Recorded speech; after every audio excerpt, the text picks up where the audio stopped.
Hey, beautiful. Thanks so much for tuning in to today's KTV and the terrific Tuesday tip of the week. Yeah. Today's KTV is bittersweet because it is the final KTV from my home office in Chicago.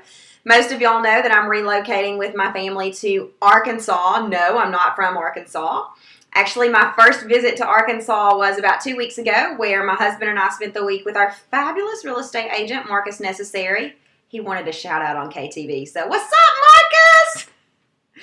And I'm happy to report that after spending a week in Arkansas with Blake and our real estate agent, I am very excited about moving to Arkansas. We found an amazing house. The schools are going to be great for Halliana, so I am excited about moving to Arkansas. And next week, KTV will be coming to you live from a hotel in Arkansas because our house isn't quite move-in ready yet.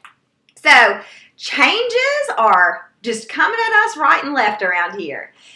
Thank y'all for bearing with me through all these changes. So today's KTV is going to get right down to the art of the sale. The sales process is broken into various parts. But today's KTV is going to talk about that moment when the sales conversation gets awkward, when the consult gets uncomfortable. It's that moment when you, as the provider of a service or the seller, ask for the business.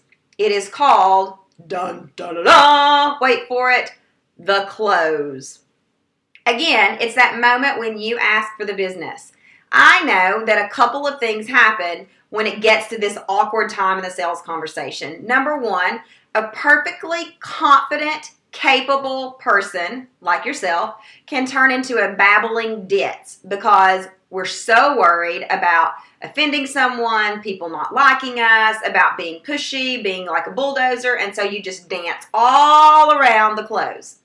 On the opposite end, the buyer is likely to start having objections, or they're likely to start throwing objections at you. It's too expensive. I can't afford it. I need to talk about it. I need to sleep on it. Need to this, need to that.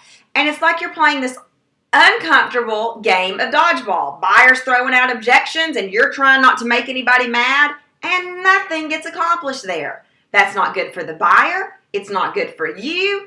And quite frankly, it doesn't do your business any favors. The close, this part of the conversation, is super important because without the close, you don't get a commitment from a potential buyer and you don't make any money. You've probably heard me say before that without sales, you don't make any money, but this is the exact point in the sales process or in the consult or in the conversation where you either collect the money and get paid to do what you love and to help people every day, or where they go find somebody else to give their money to. That's how important the close is. Today on KTV, I'm going to offer you a couple of take and tweaks. It's one of the things that I'm doing for my year-long clients. I'm giving them several power closes to use with their consults, their potential buyers in specific situations, and I've got two for you to try out today. Number one is a power close to use when you hear, I just can't afford to work with you. And number two is a power close to use when you hear, I need to think about it. So be sure to download and grab your take and tweak copy. So take them, tweak them, make them your own, try them out, give us feedback, let us know what you think about them. And also, if you have a close that works fantastic when it reaches that awkward moment in the sales conversation, share below.